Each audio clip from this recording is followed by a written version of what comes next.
So, salamat kay Lord at tayo po sa umagang ito ay nakapagdiriwang pa, no? So, yung iba siguro gusto pa nilang magdiriwang pero wala, na-cremate na. So, wala. Pero tayo, nariyan, buhay na buhay at hallelujah, malusog na malusog, makapagpupuri, makapagbalik sa Diyos ng mga pagluluwalhati. Amen? So, hallelujah. Tandaan po natin na ang pag-ibig ng Diyos ay nanatili kailanman, or the love of God endures forever. Hallelujah. Nanatili ang kanyang pag-ibig kailanman, no? Hallelujah. So, dito po sa Bible ay makikita po natin sa awit 136 na kung saan binasa natin kanina ng salit-salitan responsive reading ay talaga pong makikita po natin na doon po sa binasa ay itinitestify at the same time pinatunayan ng Diyos sa pamagitan ng mga talata na yon na ang Diyos natin, ang kanyang pag-ibig ay nanatili magpakailanman. Hallelujah. So, nais ko pong banggitin po sa inyo na ang Israel ang siya pong pinili ng Diyos, no? Sila o ang lahi ni Israel, sila po ang pinili ng Diyos para sila po ang maghayag ng mabuting ginawa ng Diyos sa kanilang buhay. Kumbaga, sila po ang ginawa pong pinakahalimbawa. Pero tandaan po natin na yun pong verse na yan, natupad din sa atin o tayo rin ay napili ng Diyos nung tayo po ay tumanggap, nung tayo po ay manampalataya sa atin pong Panginoong Jesucristo, tayo rin po ay kasama po sa Kanya pong napili. At kaya po ang sabi ni Pablo, wala na tayong kaiba sa mga Israelita. Dahil bakit? Sabi sa Bible, sa Juan 1:12, sa pamagitan ng pagtanggap natin sa atin pong Panginoong Hesus, tayo po ay inadapt ng Panginoon. At kaya po, ang deklarasyon naman ni Pedro doon sa 1 Peter chapter 2, verse 5, I think, no? Gusto ko po tingnan. At hanggang 9 po yan.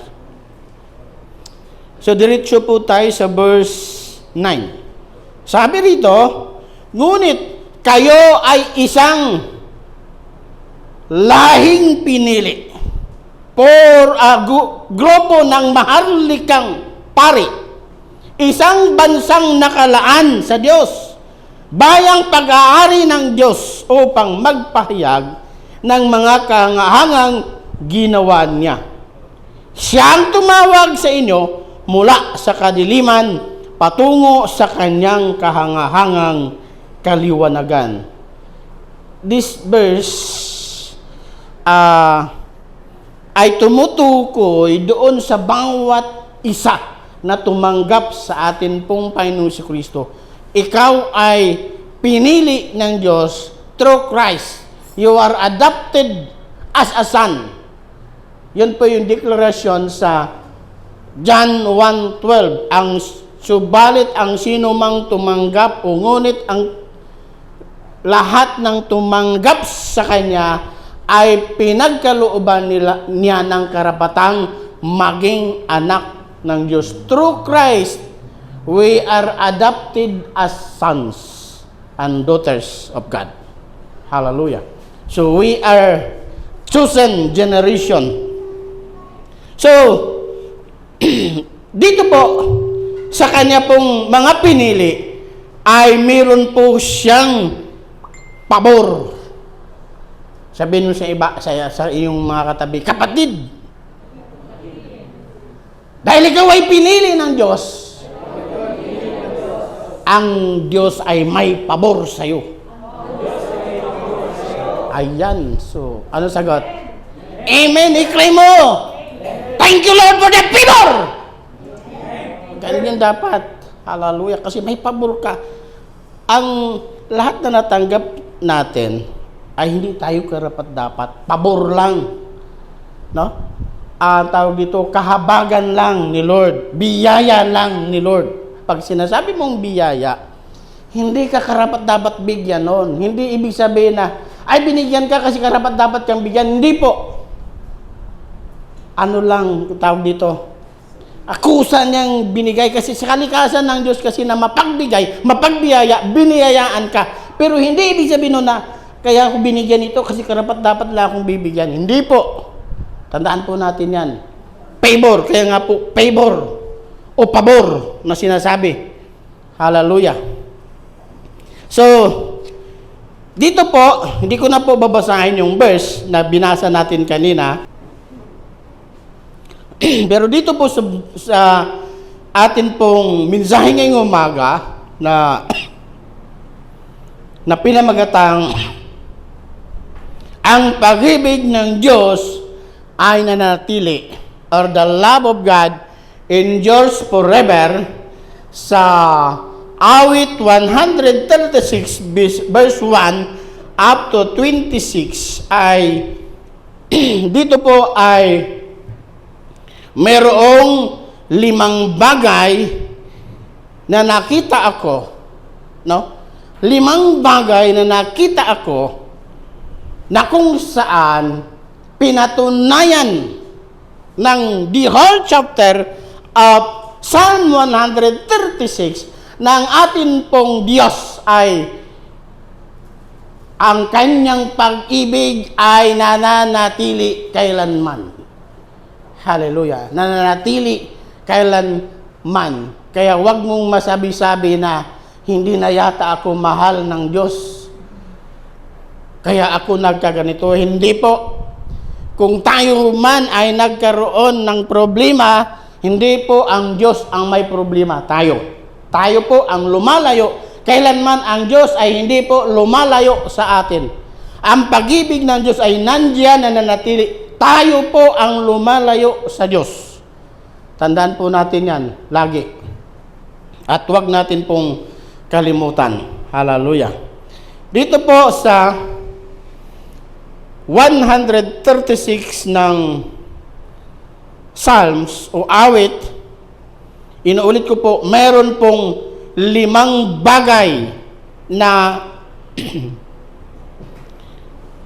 pinatunayan o ibinigay ang banal na kasulatan bilang patunay na ang pag-ibig ng Diyos ay nananatili. Hindi na po tayo liligoy-ligoy pa dahil meron pa pong second service, no? So sabi dito, una, siya ay Diyos na mabuti at napakadakila. Sa verse 1 and 2, no? Nabanggit po dyan na sabi dito, purihin si Yahweh sa kanyang kabutihan. Pag-ibig niya ay tunay, laging tapat kailanman. Ay, sa verse 2, ang sabi, pinakadakilang Diyos ng mga Diyos ay pasalamatan. Pag-ibig niya ay tunay, laging tapat kailanman. So dito po, sa verse 1 and 2, ay pinatunayan ng talata na ang Diyos natin ay Diyos na mabuti. Siya'y mabuti dahil likas sa Kanya ang pagiging mabuti. Ha? Likas sa Diyos ang pagiging mabuti. Mabuti siyang Diyos. Kaya tayo po'y nakapag-aawit, kay buti-buti mo, Panginoon. Diba? Naaawit natin yon kasi likas sa Diyos na mabuti sa atin. Hallelujah. Likas sa Diyos ang pagiging mabuti. And at the same time, sinasabi po dyan sa verse 2 ay Sinasabi po dyan, pinakadakilang Diyos ng mga Diyos. Binanggit po dyan mismo, Diyos ng mga Diyos. Pero napakapait na meron pong mga tao na ang sinasamba ay maliit na Diyos. Hindi yung Diyos na sinasamba ng lahat, kundi yung Diyos na sumasamba rin sa Diyos ang kanilang sinasamba. Dito, ang Diyos natin na sinasabi po dyan, Diyos ng mga Diyos. Hindi maliit na Diyos. Dakilang Diyos. Amen. Hallelujah. Kaya dapat po siya nating parangalan. Kung tutuusin, sino ba tayo para kanya pong pagtiyagaan? Pero nandyan ang kanyang kahabagan, nandyan yung kanyang biyaya sa iyo. Kaya nararapat lang na dapat na atin siyang pasalamatan, dakilain, parangalan. At huwag tayong tumigil sa pagpupuri sa Diyos. At huwag tayong lumayo sa Diyos. Huwag nating hayaan nating sarili ay malayo sa Diyos. Hallelujah. Kasi bakit? Siya ay Diyos na mabuti at dakila. Walang kasing dakila. Kaya diyan ang sinasabi, purihin si Yahweh sa kanyang kabutihan. Purihin siya dahil siya'y mabuti. Purihin siya dahil siya'y dakila. At ang atin pong mga bibig, kaya po yan ay ginawa ng Diyos para magbigkas ng mga papuri, magparangal sa Diyos, pasalamatan ang Diyos sa kanyang kabutihan. Nakita natin kanina yung mga testimonya ng mga nakatanggap ng pabor. At alam ko po, kahit hindi ka pumunta dito sa harapan para magtestimonya, mayroon pong kabutihan, mayroon pong ginawang mga pabor ang Diyos sa iyo.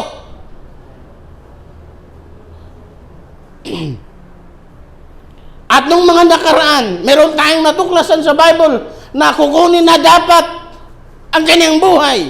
Pero binigyan ng Diyos ng extension. Maring ikaw yun.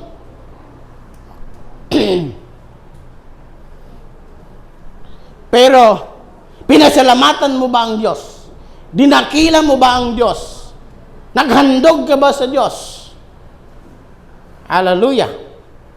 So, karapat-dapat lang na pasalamatan, purihin ng Diyos sa kanyang kadakilaan. Purihin ng Diyos sa kanyang kabutihan. Amen? Hallelujah. Palakpakan natin ang ating Diyos. Hallelujah. Glory. Glory. Then ikalawa, sa verse 4 to 9. Hallelujah.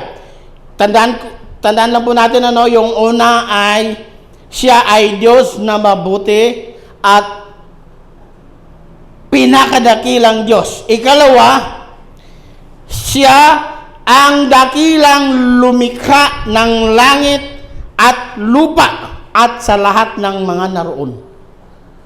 Hallelujah. Sa verse 4 up to 9, yan po ang sinasabi. Bakit? Siya po ay Diyos na mapaghimala.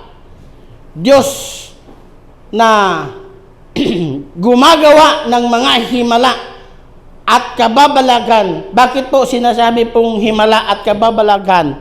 Ang ibig pong sabihin po dyan ay yun pong hindi kayang gawin ng tao ay nagagawa niya.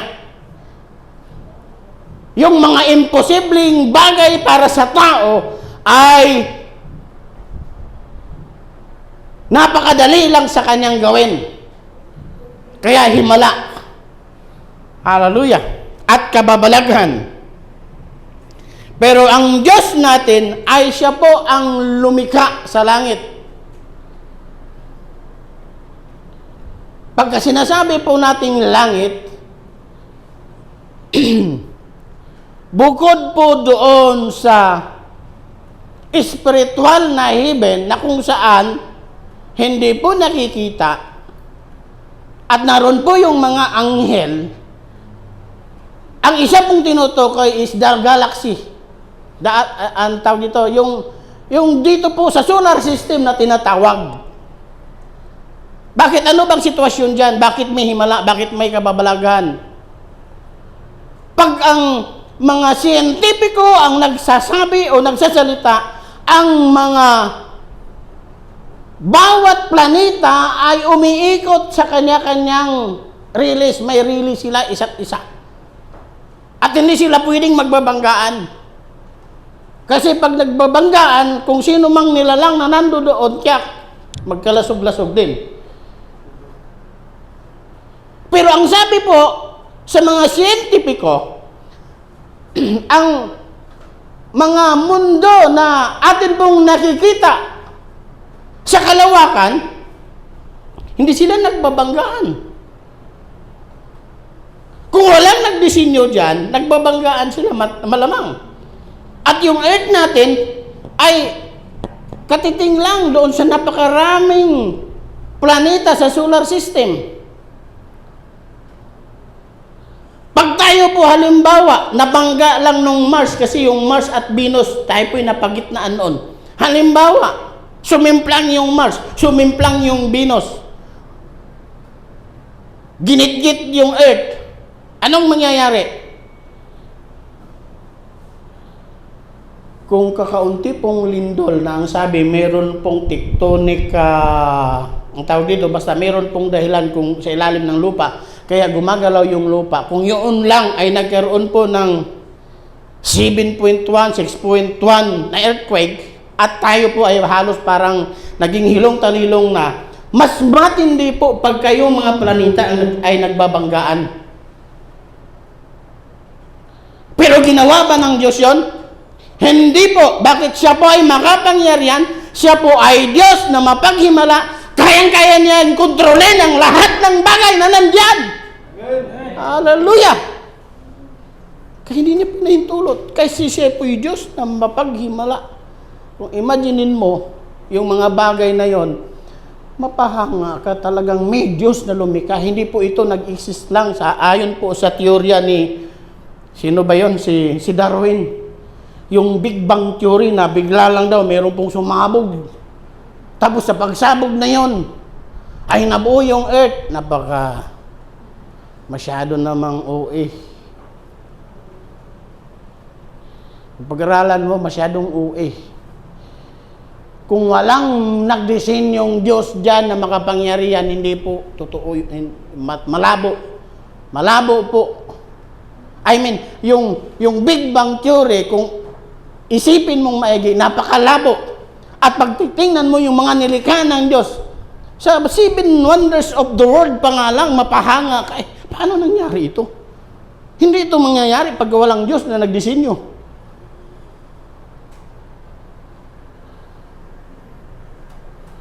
So meron pong Diyos na lumikha. Siya po ang makapangyarihan na nalumikha niyan. Kaya po yan nalikha. Hallelujah. Glory. So siya po ang dakilang Diyos na manlilikha. At sa tao na kanya pong nilikha, na lahat po ay may kanya-kanyang beauty. Kahit po mga kambal ay iba't iba. Ang sabi, kahit kambal, hindi po pala perpekto. Ang tingin lang natin sa kambal, parang perpekto, talagang parehong-pareho, pero hindi po totoo. Meron at meron po silang kaibahan. At sa bawat nilikha, ay iba't iba rin. Ang sabi ng mga eksperto sa mga nagtatrabaho sa NBI o National Bureau of Investigation, ang sabi, wala pa ni isa na o dalawang tao na nagkakapareho yung fingerprint. Biro mo sa dami ng tao, wala pa ni isa na nagkakapareho yung fingerprint. Pwede, di ba, pwede mo lang sana na tsumamba, nagkataon, pareho talaga. Pero, ang sabi, wala pong magkakapareho. At ang sabi, kahit pala yung blood, o kaya yung tuldok na nasa leopardo, wala pa palang magkakapariho na magkapariho yung tuldok. Sa dami. Nilikha sila ng Diyos na magkakaiba. May pagkakaiba. At tayo rin naman, perpekto yung pagkagawa sa bawat isa sa atin. At tingnan po ninyo yung inyong mga sarili. Hindi po tayo nilikha ng Diyos na kasalungat sa kalikasan.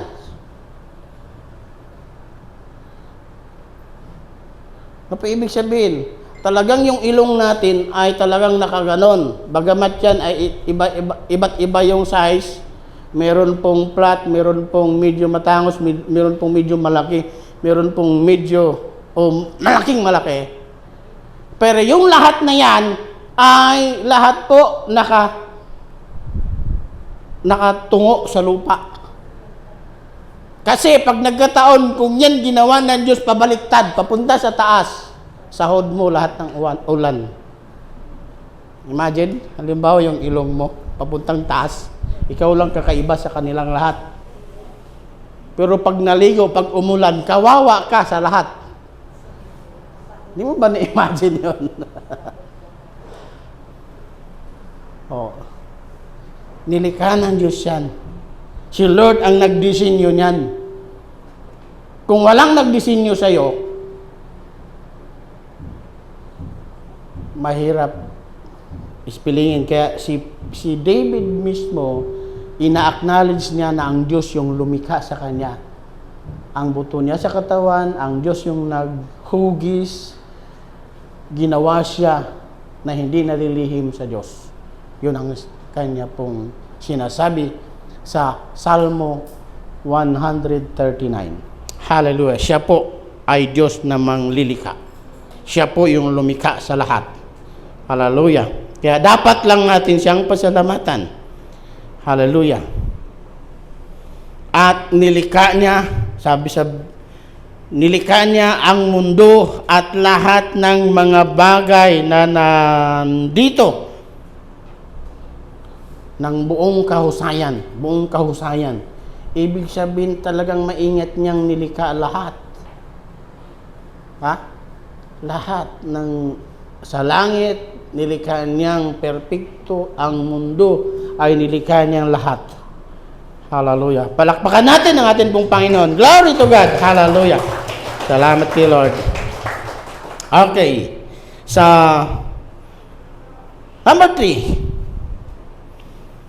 Verse 10 to 16. Hallelujah. Diyan po, ang sinasabi po diyan is about the rescuer God. Ang Diyos ay nirescue o nire-rescue ang kanyang mga pinili mula doon sa mga mananakop. Hallelujah. Nire-rescue ng Diyos ang kanyang pinili sa lahat ng mananakop. Diyan po pinresentan niya ang Israel na minsan ay inalipin sa Ehipto. At ang Diyos po ang siyang gumawa ng paraan. Nakunin sila doon mula sa pagkaalipin. Bakit? Sila po ay dumaing sa Diyos. Ha? Our God is a rescuer God. He rescued His people from the oppressors or from the oppressors. Nung sila ay nasa Ehipto, nirescue sila ng Diyos. At sa atin pong kapanahunan, no? Sa atin pong kapanahunan, the purpose of God sa kanya pong pagpadala sa Panginoong Hesus is to rescue us from sin. Or to rescue us from the bondage of sin. Para tayo palayain sa pagkaalipin ng kasalanan. And that is what Jesus is saying in Luke chapter 4 verse 18. Ang Espiritu ay sumasa akin upang palayain ang mga bihag. Mga bihag. Saan ka ba nabihag? Saan kasamaan ka ba nabihag? May iba, nabihag ng sugal. Yung iba, nabihag ng bisyo. Yung iba, nabihag ng samut-saring kasalanan. Pero, ang pagparito ni Kristo ay para tayo palayain sa lahat ng uri ng nakabihag sa atin. Pagka sinasabi pong bihag, ang ibig sabihin, wala ka ng choice, kundi sunod ka na lang ng sunod doon sa bumihag sa iyo kasi sakop ka niya. Ganun po yun. Pero si Kristo ang dumating para tayo po ay palayain. And that is the ultimate mission of Jesus, which is to die on the cross for you. Siya'y namatay para sa iyo. Hindi mo hiningi yun. Pero alam ng Diyos ang kailangan ng tao. Alam ng Diyos kung ano yung kailangan ng tao, kaya ibinigay niya, ginawa niya ang dapat niyang gawin. Hallelujah. Si Jesus ay kanya pong ipinadala. No? So ganyan po ang ginawa ng Panginoong Kristo. To die on the cross to pay your sins. Para bayaran ang kasalanan mo na hindi mo kayang bayaran. Hallelujah. Wala pong sino mang kayang magbayad ng kanyang kasalanan sa harap ng Diyos. At kung hindi namatay si Jesus para sa iyo, wala kang kaligtasan.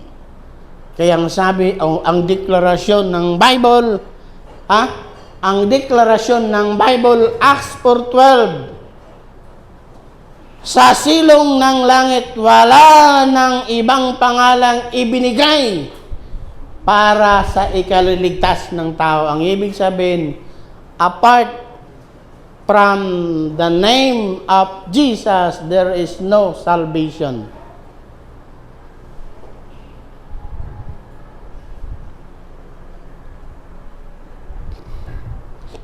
Labas sa Panginoong Jesucristo ay wala pong kakamting kaligtasan ang tao. Ang kaligtasan ay kay Kristo lamang matagpuan. Wala ng ibang option. There's no other option. Tandaan po natin yan. Si Jesus po ang ibinigay at pinatunayan niya na nire-rescue niya ang kanyang mga pinili. Kaya pasalamat ka, kapatid. Sabihin mo sa iyong katabi, kapatid, pasalamat ka at pinili ka ng Diyos. Yun. Hallelujah! Palakpakan ng Panginoon. Glory! Hallelujah! Glory! Salamat kay Lord. Gawa ni Lord John. Gawa ni Lord John. So, yung tatlo, inuulit ko lang po, no? Yung una, ang Diyos ay Diyos ng mabuti at siya ay pinakadakilang Diyos. Ikalawa, ano yon? Sa ikalawa, siya ang dakilang lumikha ng langit at ng lupa at lahat ng bagay na naroon. Ikatlo, siya ay Diyos na nire-rescue ang kanyang mga pinili sa lahat ng mananakop. Hallelujah. Then, ikaapat, verse 17 up to 24. Hallelujah. Diyan, napakahaba po pag atin pong binasa, pero diyan po ang akin pong gustong sabihin diyan ng isahan ay, ang Diyos ang nakikipagbaka para sa atin nang tayo'y lumaya. Ha? Ang Diyos ang nakikipagbaka sa iyo para ikay lumaya. Sabihin mo nga sa iyong katabi, kapatid, ang Diyos ang nakikipagbaka para sa iyo para ikaw ay lumaya. Hallelujah. Ang Diyos ang nakikipagbaka. Pag titingnan mo po dyan, yung sinasabi po dyan sa Bible na mga hari, yan pong mga hari na binabanggit dyan, na ang sabi mismo ng Bible, ang Diyos ang pumatay, ang ibig pong sabihin dyan, sila po ay makapangyarihang hari na hindi nila kayang labanan kung kanila lang kapangyarihan, kung sila-sila lang. Kung wala yung pagkilos ng Diyos, kung wala yung kapangyarihan ng Diyos, patay sila lahat. Kaya ang Diyos ang makikipaglaban. Ang Diyos ang nakikipaglaban sa iyo. Tandaan po natin yan. Kung mabilis kang bumigay, mabilis kang sumuko, tandaan po natin yan. Ang Diyos ang nakikipaglaban sa atin. Exodo 14:14. Basahin niyo ng Exodo 14:14. Kung ano sinasabi sa Bible. Pagtatanggol kayo ni Yahweh, sumahamag lang kayo. Ano yan? Pagtatanggol kayo ni Yahweh, sumanakag lang kayo. Pumanatag. Be still. I will fight for you. God will fight for you. Hallelujah. Pero sa atin kasi, kung minsan yung pananampalataya natin, parang ano lang kumbaga, napakaliit lang. Ang dami mo nang nalagpasan na pagsubok. Tapos merong isang bagay na napakaliit lang. Humina ng pananampalataya mo. Sasabihin mo na, hindi ko kaya! Ganyan tayo agad, ano? Hindi mo tinitingnan yung ginawa ng Diyos in the past. Tapos pag nakita mo itong pagsubok na katiting lang, sumuko ka na kaagad. Ang hina naman. No? Pero minsan, pagka tayo talaga ay nagkulang na sa panalangin, nagkukulang na sa pagbabasa, ganun talaga ang nangyayari. Nangyayari talaga yon. Kasi bakit? Prayerless Christian is powerless Christian. Ganon din. Sa readingless Christian ay powerless din. Pag hindi ka nagbabasa, ang Word of God kasi ay sandata natin ayon sa Ephesians 6:17. The Word of God is our sword against the enemy. Diba? Kung hindi mo binasa, ibig sabihin, wala kang sword na nagagamit. Kaya ang mangyayari dyan, makikipagbaka ka sa kaaway, wala kang sword, anong mangyayari? Ha? Ano, mag-ungbak ka? Martial arts ang gagamitin. Ang mga high-powered yung armas ng kalaban, di tinula ang labas mo. Kaya yun ang mangyayari dyan. Kaya, kailangan po natin basahin para malaman natin. Basahin ang salita ng Diyos. Pray every day para meron po tayong power, hindi lang kili-kili power. May power, may panlaban sa gawa ng kaaway. Hallelujah. Actually, marami pong verse yan. Pero gusto ko pong basahin yung pangyayari doon sa 2 Chronicle 20:15. Ito po yung gustong-gusto kong basahin. Actually, the whole chapter of 2 Chronicle chapter 20 ay gustong-gusto ko siyang basahin. Kasi doon mo makikita yung paglaban o pakikipaglaban ng Diyos para sa kanyang mga tao. The whole 2 Chronicle chapter 20. Nung si Jehoshaphat ay humarap sa kanyang ilang kalaban, ilang grupo? Tatlo, Moabita, ano pa ba yun? Basta tatlo yung kanyang kalaban. Syrians, Moabite, and I don't know what is the isa pa. Tatlong grupo tatlong grupo ang kalaban nila. Na ang dami. Kaya nga, nung tingnan ni Jehoshaphat na siya po yung hari, agad siyang nanikluhod. Lumuhod siya sa Diyos. Lumuhod siya sa Diyos. Kaya si Butch Charbit naman nakalika po ng awit dahil po sa pagbasa diyan sa 2 Chronicles chapter 20. At nalika po niya yung kantang banta. At hindi lang po ang bansa sa kanila pong panahon ang meron pong banta. Sa atin po bilang tao, sa atin pong kapanahonan ay marami pong banta sa atin pong buhay.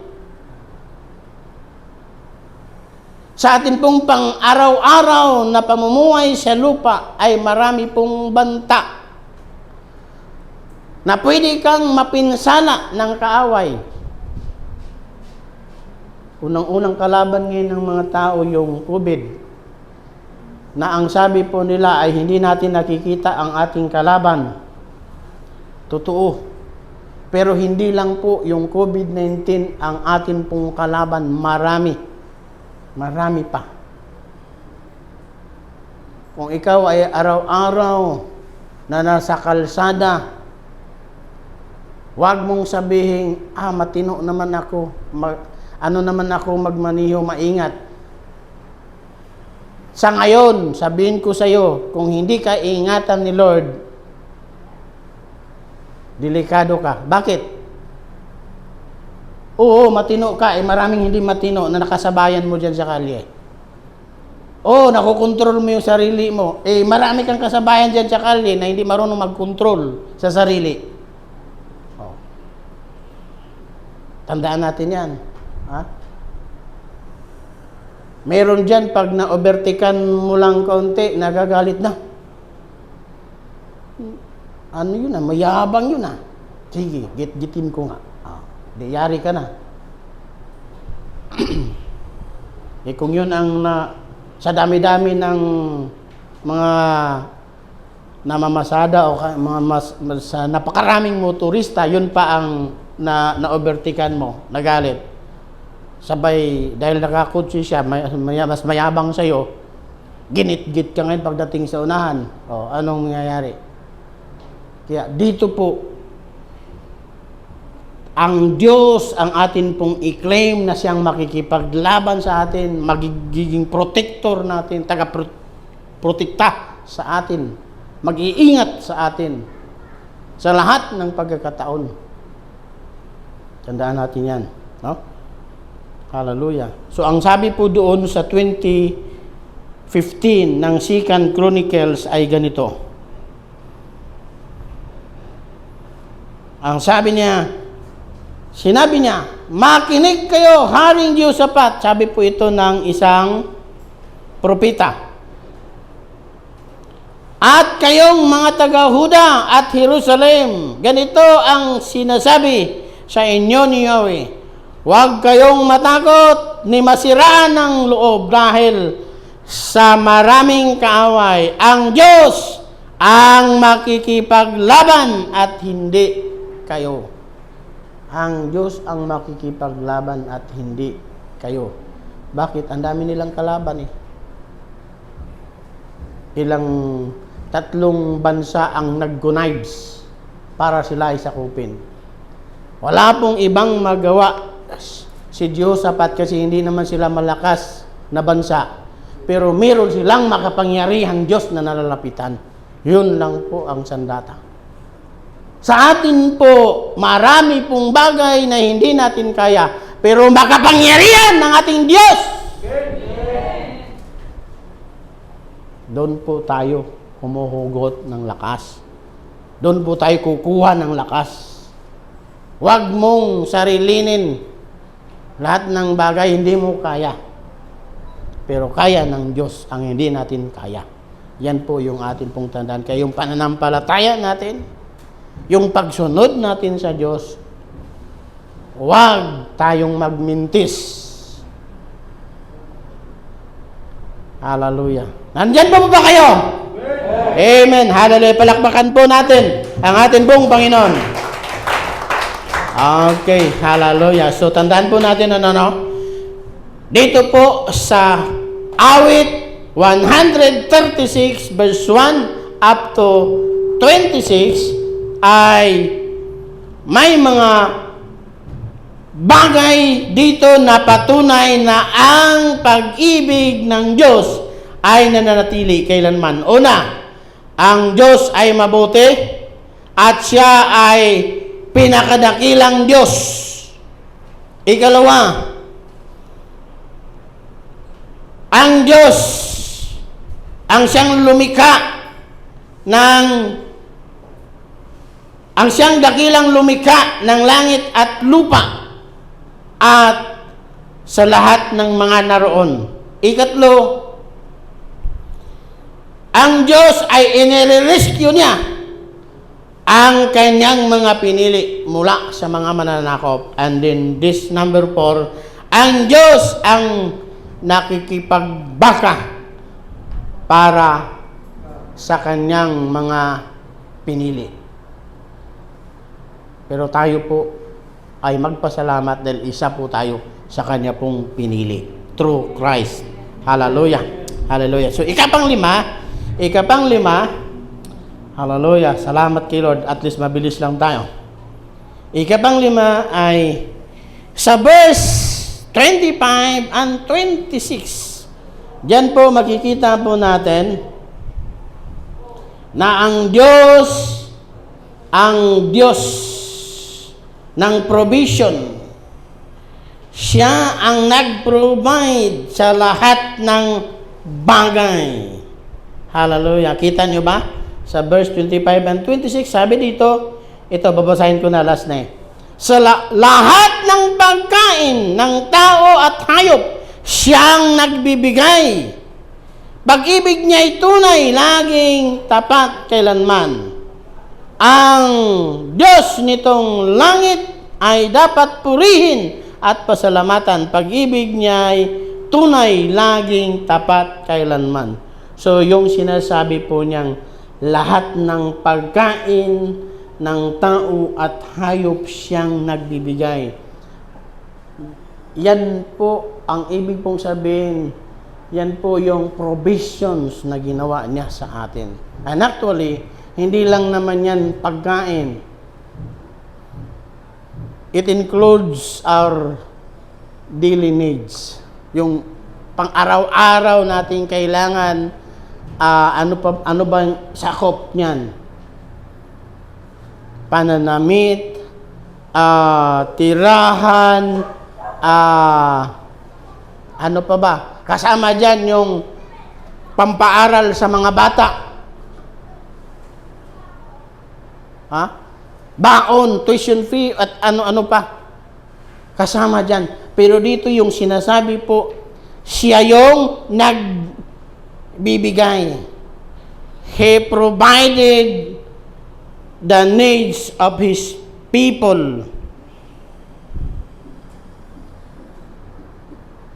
Ipinagkaloob niya ang pangangailangan ng kanyang mga pinili. Kaya nga sinasabi ko sa inyo kanina, kaya meron kang marinig na mga testimony na grabe yung pagkilos ni Lord. Kung minsan, kaya tayo napapaluha sa atin pong kwento tungkol dito sa mga provisions kasi nakikita natin yung kakayanan natin na hindi natin kaya pero meron pong ginawang himala ang Diyos na yun ay nangyari. Ano yan? Yung mga panahon na kung saan imposibleng mangyari pero niloob ng Diyos na mangyari. Yung testimony ni Bimbim kanina. Yung testimony kanina ni Sister Mona. At marami pong ibang makapag-testify ng mga himala na gawa ng Diyos, pagkilos ng Diyos. Bakit?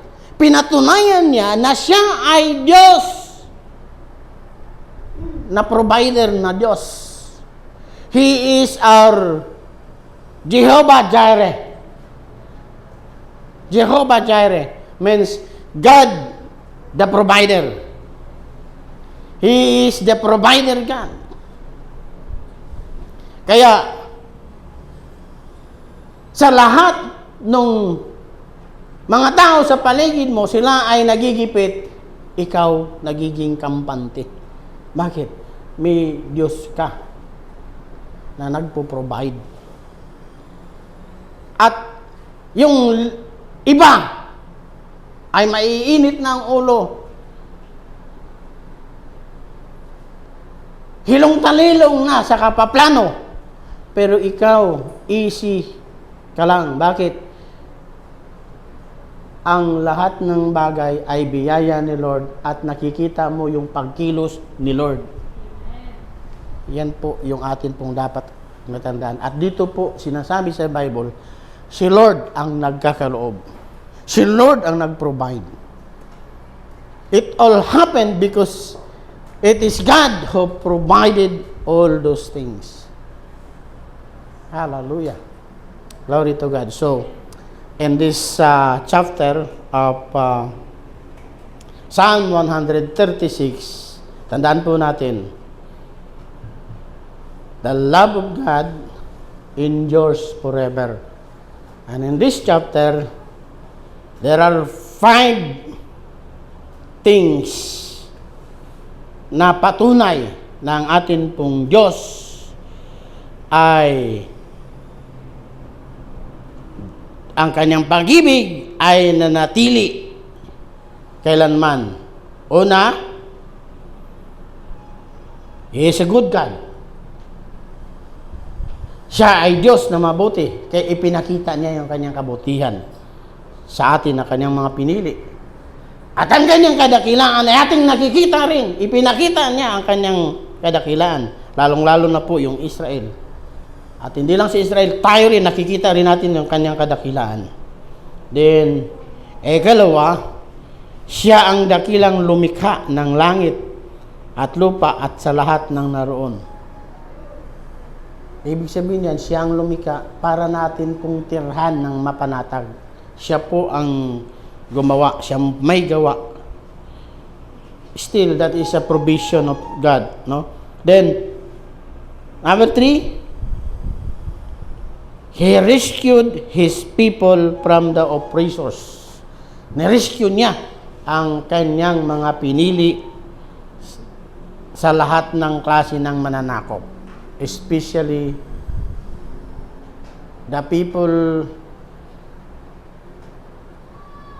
in this time, no, na kung saan ang sabi sa Bible, tayo pinalaya ng Diyos. Tayo pinalaya sa pamamagitan ni Kristo. Kaya tayo po ay nagiging malaya sa kasalanan dahil kay Kristo na siya po ang nagpalaya sa atin. He rescued us from the bondages of sin. Then ika-4, ang Diyos ang nakikipagbaka para sa atin. Siya ang nakikipagbaka. Meron pong mga panahon na tayo po ay suko na. Pero ang Diyos ang gumawa ng mga himala, siya ang gumawa ng paraan. Kaya po tayo nakakaawit na God will make a way. God will make a way when there seems to be no way. Sa lahat ng mga pagkakataon na wala na po tayong ibang paraan, ang Diyos ay mayaman sa kaparaanan. Meron siyang kaparaanan. Kung tayo po sa panahon na hindi na makakapaglaban, ang Diyos ang makikipaglaban sa atin. Then, ikalima, sa 25-26, He provided the needs of His people. Hallelujah. Siya ang nagpo-provide. Sa lahat ng panahon, no? Ang Diyos ang nagpo-provide. Siya po ang gagawa ng paraan. Siya po ang nagpo-provide. Dito po, ayon po dito sa sinasabi sa Bible. Siya po ang nagpo-provide. Kaya po nagiging easy sa atin ang lahat kasi siya po ang kumilos. Siya po ang nagpo-provide ng lahat. Amen? So sa sandali pong ito, it's 10 o'clock, tayo pong lahat ay tumayo. At dapat lang na atin pong ibalik sa Diyos ang lahat na papuri, pasalamat, dahil sa Kanya po ang lahat ng ito nararapat ibalik. Amen? Hallelujah, hallelujah. Glory to God. Great is your faithfulness. Great is your faithfulness. And I lift my eyes, I won't forget how great your faithfulness.